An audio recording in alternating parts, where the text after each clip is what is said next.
हाँ दोस्तों आ रहा हूँ BSSC, ठीक है, बिहार कर्मचारी चयन आयोग, ठीक है, उसके तरफ से दोस्तों क्या चाहिए है, तो कार्यालय परिचारी का जो वैकेंसी है जिसको ऑफिस अटेंडेंट भी कहते हैं, उसके लिए दोस्तों हम लोग सेट नंबर, ठीक है, सेट नंबर 30 देखने जा रहे हैं और 29 सेट इस पर ऑलरेडी अपलोड है, तो जाइए देखिए और अपना एक सीट पक्का कीजिए दोस्तों। इस सेट का प्लेलिस्ट भी बना दिया गया है, तो जाइए देखिए और उसका फ़ायदा उठाइए, ठीक है। तो चलिए आज का अपना सेशन स्टार्ट करते हैं। यदि आप चैनल पर नए हैं तो चैनल को लाइक से सब्सक्राइब कीजिए और अपने दोस्तों को भी बताइए दोस्तों। बेल आइकन भी जरूर से दबाइए ताकि पल पल का नोटिफिकेशन आपको मिलता रहे, ठीक है। चलिए आज का अपना सेशन स्टार्ट करते हैं बिना देर के। देखिए दोस्तों कहा गया है, देखिए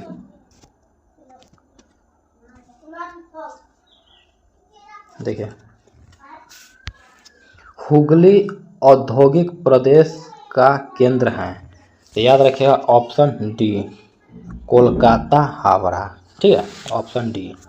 उसके बाद नेक्स्ट देखिए यहाँ पे कहा गया है, देखिए झारखंड में कोडरमा निम्नलिखित खनिजों में से किस एक का प्रमुख उत्पादक है, तो याद रखिएगा ऑप्शन बी अभ्रक, ठीक है।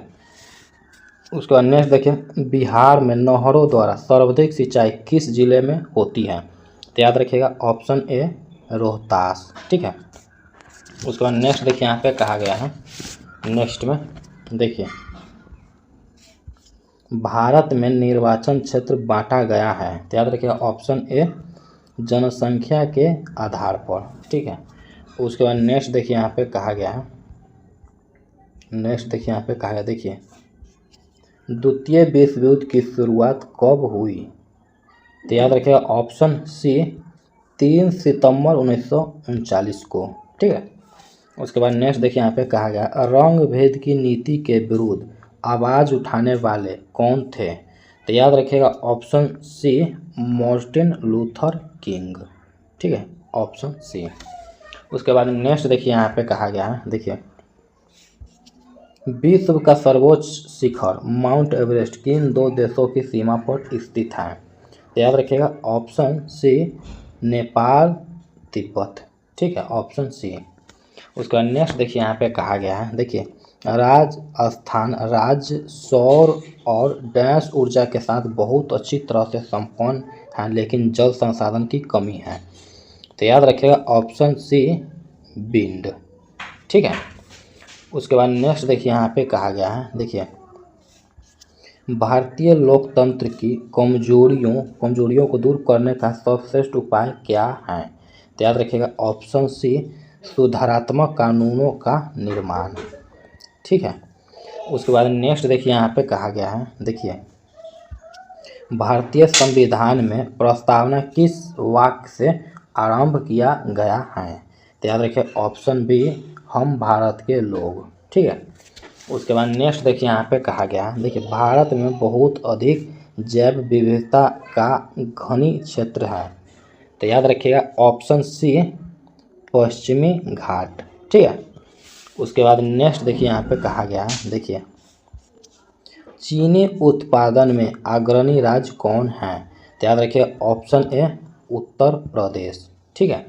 उसके बाद देखिए यहाँ पे दुर्गावती जलाशय परियोजना बिहार के किस जिले में स्थित है, तो याद रखिएगा ऑप्शन बी कैमूर, ठीक है। उसके बाद नेक्स्ट देखिए यहाँ पे कहा गया है,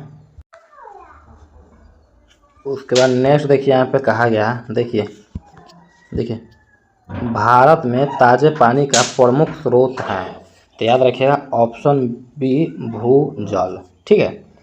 उसके बाद नेक्स्ट देखिए यहाँ पे कहा गया है, नेक्स्ट में, ठीक है, देखिए भारत में किस खेल आयोजन में राजा भोलिंदर सिंह ट्रॉफी प्रदान की जाती है, तो याद रखिएगा option A national games of India, ठीक है। उसके बाद नेक्स्ट देखिए यहाँ पे कहा गया है, देखिए निम्नलिखित में से कौन सा लौह एवं इस्पात संयंत्र उड़ीसा में स्थित है, तो याद रखिएगा ऑप्शन ए राउरकेला, ठीक है। उसके बाद नेक्स्ट देखिए यहाँ पे कहा गया है, देखिए राष्ट्रीय आय लेखांकन के संदर्भ में सकल घरेलू उत्पाद GDP क्या है, तो याद रखिए ऑप्शन सी किसी देश की सीमाओं के अंदर किसी विशिष्ट अवधि में उत्पादित सभी वस्तुओं और सेवाओं का कुल मूल्य, ठीक है। उसके बाद नेक्स्ट देखिए यहाँ पे कहा गया है नेक्स्ट में, ठीक है। नेक्स्ट देखिए यहाँ पे कहा गया है, देखिए निम्नलिखित में से कौन सा युद्ध वर्ष 1917-61 में हुआ था? तो याद रखिएगा ऑप्शन सी पानीपत का तृतीय युद्ध, ठीक है। उसके बाद नेक्स्ट देखिए यहाँ पे कहा गया है, देखिए बाल गंगाधर तिलक ने डैश को भारत का हीरा कहकर वर्णित किया है? तो याद रखिएगा ऑप्शन सी गोपाल कृष्ण गोखले, ठीक है, ऑप्शन सी। उसके बाद नेक्स्ट देखिए यहाँ पे कहा गया है, नेक्स्ट देखिए यहाँ पे कहा गया, देखिए भारत में रामनवमी किसकी याद में मनाई जाती है?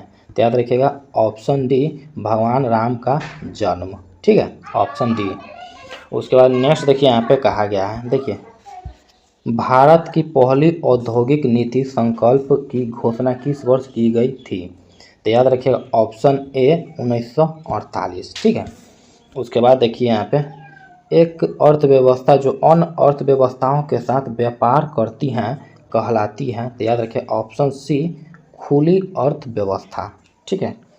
उसके बाद ऑप्शन सी। उसका नेक्स्ट देखिए यहाँ पे कहा गया है, सोंगर ड्रोन किस देश द्वारा विकसित सशस्त्र मानव रहित हवाई प्रणाली है?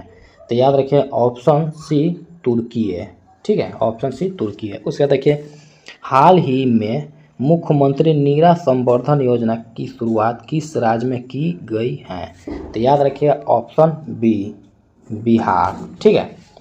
उसके बाद नेक्स्ट देखिए यहाँ पे कहा गया है, देखिए सुदीरमन कप बैडमिंटन 2025 का खिताब किस देश ने जीता है?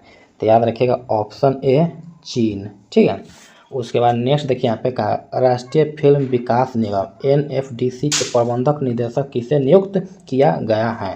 तो याद रखिए ऑप्शन ए प्रकाश मगदूम, ठीक है, ऑप्शन ए।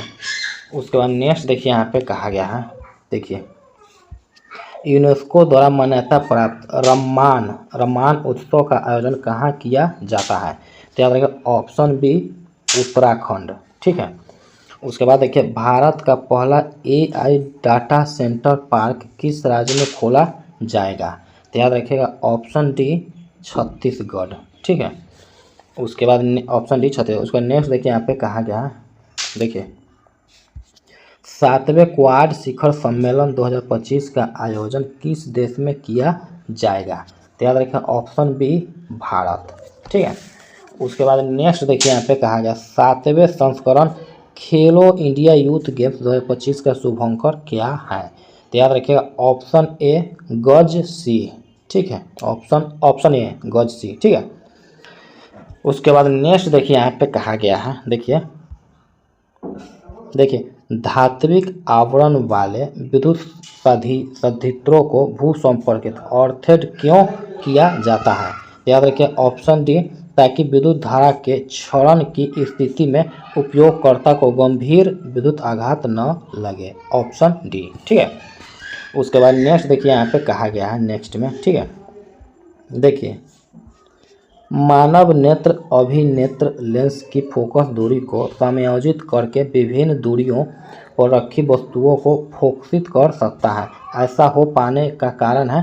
तो याद रखिएगा ऑप्शन बी सामंजन क्षमता, ठीक है, ऑप्शन बी। उसके बाद नेक्स्ट देखिए यहाँ पे कहा गया है, देखिए ZnO+CO इस अभिक्रिया में कौन सा पदार्थ ऑक्सीकृत हो रहा है? तो याद रखिए ऑप्शन सी कार्बन, ठीक है। उसके बाद नेक्स्ट देखिए यहाँ पे कहा गया है, नेक्स्ट में देखिए यहाँ पे कहा गया है नेक्स्ट में, ठीक है, देखिए आधुनिक आवर्त सारणी में तत्व X का इलेक्ट्रॉनिक विन्यास 288 है, तत्व X किस समूह में स्थित होगा? तो याद रखिएगा ऑप्शन बी 18वें समूह में, ठीक है। उसका नेक्स्ट देखिए यहाँ पे कहा गया है, ठीक है, देखिए आयनिक यौगिकों के संबंध में निम्नलिखित में से कौन सा कथन सत्य है? तो याद रखिएगा ऑप्शन सी उनका गलनांक और क्वथनांक उच्च होता है, ठीक है। उसके बाद नेक्स्ट देखिए यहाँ पे कहा गया है, देखिए ओम के नियम को, ठीक है, गणितीय रूप में किस प्रकार निरूपित किया जाता है? यहाँ V = विभवांतर I = चालक से होकर प्रवाहित होने वाली धारा और आर प्रतिरोध है। तो याद रखिए ऑप्शन बी I = V/R। ठीक है। उसके बाद नेक्स्ट देखिए ऑप्शन बी, उसका नेक्स्ट देखिए यहाँ पे कहा गया है, देखिए अवायवीय शोषण एनारोबिक रेस्पिरेशन कोशिका किस भाग में होता है। तो याद रखिएगा ऑप्शन बी कोशिका द्रव्य। ठीक है। उसके बाद नेक्स्ट देखिए यहाँ पे कहा गया है, देखिए मानव नर प्रजनन प्रणाली में वृषण यानी टेस्टिस का क्या कार्य है। तो याद रखिए ऑप्शन, देखिए शुक्राणु का उत्पादन, टेस्टोस्टेरोन का स्राव, ऑप्शन सी ए और बी दोनों। ठीक है। उसके बाद नेक्स्ट देखिए यहाँ पे कहा गया है, देखिए किशोर आयु में प्रवेश करने वाले बच्चों, लड़कों और लड़कियों में इनमें से कौन सा परिवर्तन दृष्टिगोचर नहीं होता है। तो याद रखिएगा ऑप्शन डी शरीर के सभी हिस्सों में बालों की वृद्धि दिखाई देती है। ठीक है, ऑप्शन डी। उसके बाद नेक्स्ट देखिए यहाँ पे कहा गया है, नेक्स्ट में देखिए एक परितंत्र में यदि सभी अपघटकों डिकम्पोजर को हटा दिया जाए तो क्या होगा। तो याद रखिए ऑप्शन सी पोषक तत्वों का चक्र रुक जाएगा। ठीक है, ऑप्शन सी। उसके बाद नेक्स्ट देखिए यहाँ पे कहा गया, देखिए दोस्तों यहाँ से हिंदी है, देखिए निम्न में से कौन तत्पुरुष समास का उदाहरण नहीं है। तो याद रखिए ऑप्शन डी आजन्म। ठीक है, ऑप्शन डी। उसके बाद देखिए तुलसी कृत में कौन सा समास है। तो याद रखिए ऑप्शन डी तत्पुरुष। ठीक है, ऑप्शन डी। उसके बाद नेक्स्ट देखिए यहाँ पे कहा गया है, देखिए पुरुषोत्तम में कौन सा समास है। तो याद रखिए ऑप्शन ए तत्पुरुष। ठीक है। उसके बाद नेक्स्ट देखिए कवि का स्त्रीलिंग इनमें से क्या है। तो याद रखिए ऑप्शन डी कवित्री। ठीक है। उसके बाद नेक्स्ट देखिए यहाँ पे कहा गया है, देखिए इनमें से किस शब्द की वर्तनी शुद्ध है। तो याद रखिए ऑप्शन बी पंचांग। ठीक है, ऑप्शन बी। ठीक है। उसके बाद नेक्स्ट देखिए पानी फेर देना मुहावरे का सही अर्थ क्या है। तो याद रखिएगा ऑप्शन डी बिगाड़ देना। ठीक है। उसके बाद नेक्स्ट देखिए यहाँ पे कहा गया है, देखिए अंगीकार का विलोम शब्द होगा। तो याद रखिएगा ऑप्शन डी बहिष्कार। ठीक है, ऑप्शन डी बहिष्कार। उसके बाद नेक्स्ट देखिए यहाँ पे कहा सही वर्तनी वाले शब्द का चयन करें। तो याद रखिएगा ऑप्शन डी यथाशक्ति। ठीक है। उसके बाद नेक्स्ट देखिए यहाँ पे कहा गया ऑप्शन डी। उसका नेक्स्ट देखिए यहाँ पे निम्न में तत्सम शब्द हैं। तो याद रखिएगा ऑप्शन डी सुमन, ऑप्शन डी। उसके बाद नेक्स्ट देखिए यहाँ पे कहा गया है सही वर्तनी वाले शब्द का चयन करें। तो याद रखिए ऑप्शन बी इत्यादि। ठीक है, ऑप्शन बी। उसके बाद नेक्स्ट देखिए यहाँ पे कहा गया है, देखिए सर्वोपरि का सही संधि विच्छेद कौन सा है। तो याद रखिए ऑप्शन ए सर्व प्लस ऊपरी। ठीक है, ऑप्शन ए। उसके बाद नेक्स्ट देखिए यहाँ पे हरिद्रा शब्द का तत्भव रूप क्या है। तो याद रखिए ऑप्शन डी हल्दी। ठीक है। उसके बाद नेक्स्ट देखिए यहाँ पे कहा गया है, देखिए पत्नी का पर्यायवाची शब्द है। तो याद रखिए ऑप्शन देखिए भार्या, अर्धांगिनी, दारा, ऑप्शन डी ये सभी। ठीक है। उसके बाद नेक्स्ट देखिए यहाँ पे सेना का पर्यायवाची है। तो याद रखिएगा ऑप्शन बी लश्कर। ठीक है।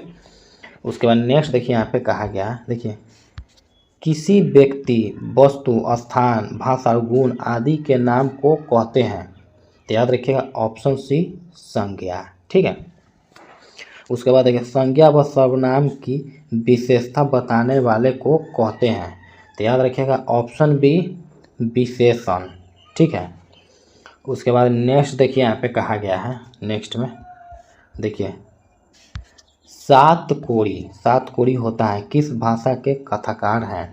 तो याद रखिएगा ऑप्शन डी उड़िया। ठीक है, ऑप्शन डी उड़िया।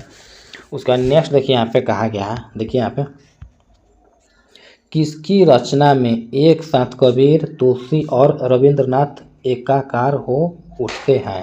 तो याद रखिएगा ऑप्शन सी हजारी प्रसाद द्विवेदी, ऑप्शन सी। उसके बाद नेक्स्ट देखिए यहाँ पे कहा गया है, नेक्स्ट में देखिए यहाँ पे नेक्स्ट देखिए नागरी लिपि पाठ के लेखक हैं? तो याद रखिएगा ऑप्शन बी गुणाकर मूले। ठीक है, ऑप्शन बी। उसके बाद देखिए आदर्श समाज स्वतंत्रता समानता भ्रातृत्व पर आधारित होगा, किसने कहा? तो याद रखिए option B Bhimrao Ambedkar, option B. उसके बाद नेक्स्ट देखिए यहाँ पे कहा गया है भारत में प्राचीन काल में स्थानीय शासन की कौन सी प्रणाली प्रचलित थी? तो याद रखिए ऑप्शन ए ग्राम पंचायत। ठीक है, उसके बाद देखिए यहाँ पे रस खान किस मुगल बादशाह के समकालीन थे? तो याद रखिए ऑप्शन बी जहांगीर। ठीक है, उसके बाद नेक्स्ट देखिए यहाँ पे कहा गया है, देखिए स्वदेशी शीर्षक पाठ में दोहों का संकलन किस पुस्तक से लिया गया है? तो याद रखिए ऑप्शन ए प्रेम घन सर्वस्व, ऑप्शन ए। उसके बाद देखिए यहाँ पे कहा गया हिंदी कविता में प्रयोगवाद का सूत्रपात किसने किया? तो याद रखिए ऑप्शन डी अगेय। ठीक है, उसके बाद नेक्स्ट ऑप्शन डी अगेय। उसके नेक्स्ट देखिए यहाँ पे कहा गया है, देखिए एक वृक्ष की हत्या कुंवर नारायण के किस संकलन से ली गई है? तो याद रखिए ऑप्शन ए इन दिनों, ऑप्शन ए। उसके बाद नेक्स्ट देखिए यहाँ पे कहा गया, दोस्तों ये गद्यांश से इसको पढ़ लेते हैं, उसके बाद इसका आंसर देंगे। ठीक है, देश लंदन शहर टेम्स नदी किनारे बसा हुआ है। ठीक है, जिसका पाठ चौड़ा है और पानी गहरा है। ठीक है, समुद्र तट के निकट होने और टेम्स नदी में काफ़ी पानी रहने के कारण लंदन एक विशाल बंदरगाह भी है। वहाँ रोज़ सैकड़ों जहाज आते जाते रहते हैं और दूर से देखने पर टेम्स नदी के ऊपर मस्तूलों को जंगल मालूम होता है। ठीक है, यहाँ से पृथ्वी सभी दिशाओं को माल आता जाता है। लंदन तथा इंग्लिस्तान की भोजन सामग्री का बहुत सा भाग इसी बंदरगाह पर पहुंचता है। यदि एक सप्ताह के लिए जहाज़ों का आना जाना बंद हो जाए तो इस देश में त्राही त्राही मच जाए। ठीक है, उसके बाद देखिए इसीलिए ब्रिटिश साम्राज्य ने अपनी नाविक शक्ति इतनी प्रबल कर ली है कि उससे दुनिया में कोई भी राज्य शक्ति समुद्र युद्ध में टक्कर नहीं ले सकती। ठीक है, चलिए दोस्तों अब इसका आंसर देते हैं। देखिए उपरोक्त गद्यांश के अनुसार, ठीक है, ब्रिटिश साम्राज्य ने अपनी नाविक शक्ति इतनी प्रबल क्यों बना ली? याद रखिएगा ऑप्शन सी कोई इसके जहाज़ों का आना जाना न रोक सके। ठीक है, ऑप्शन सी। ठीक है, उसके बाद देखिए यहाँ पे कहा गया है, देखिए उपरोक्त गद्यांश में मस्तूलों का जंगल कहने से लेखक का क्या अभिप्राय है? तो याद रखिएगा ऑप्शन बी असंख्य मस्तूल, ऑप्शन बी। उसके बाद नेक्स्ट देखिए यहाँ पे उपरोक्त गद्यांश में त्राही त्राही मच जाने का क्या अर्थ है? तो याद रखिए ऑप्शन सी हाहाकार मच जाना, ऑप्शन सी। उसके बाद नेक्स्ट देखिए यहाँ पे कहा गया, देखिए लंदन शहर किस नदी के किनारे बसा हुआ है? तो याद रखिए ऑप्शन बी टेम्स। ठीक है, उसके बाद नेक्स्ट देखिए यहाँ पे टेम्स नदी कैसा है? तो याद रखिएगा ऑप्शन ए गहरा। ठीक है, तो दोस्तों आज हम लोगों ने, ठीक है, आज हम लोगों ने दोस्तों BSSC ऑफिस अटेंडेंट जिसको कार्यालय प्रचारी भी कहते हैं, इसका दोस्तों हम लोग सेट नंबर 30 देखा और 29 सेट इस पर ऑलरेडी अपलोड है। और दोस्तों सारे का दोस्तों प्लेलिस्ट बना दिया गया है, तो जाइए देखिए और अपना एक सीट पक्का कीजिए। ठीक है दोस्तों यदि इस चैनल पर आप नया है तो चैनल को लाइक शेयर एंड सब्सक्राइब कीजिए दोस्तों, और बेल आइकन जरूर से दबाइए ताकि पल पल का नोटिफिकेशन आपको मिलता रहे। ठीक है दोस्तों, और दोस्तों आप अपने दोस्तों से भी शेयर कीजिए इस चैनल के बारे में। तो चलिए मिलते हैं नेक्स्ट वीडियो में, तब तक के लिए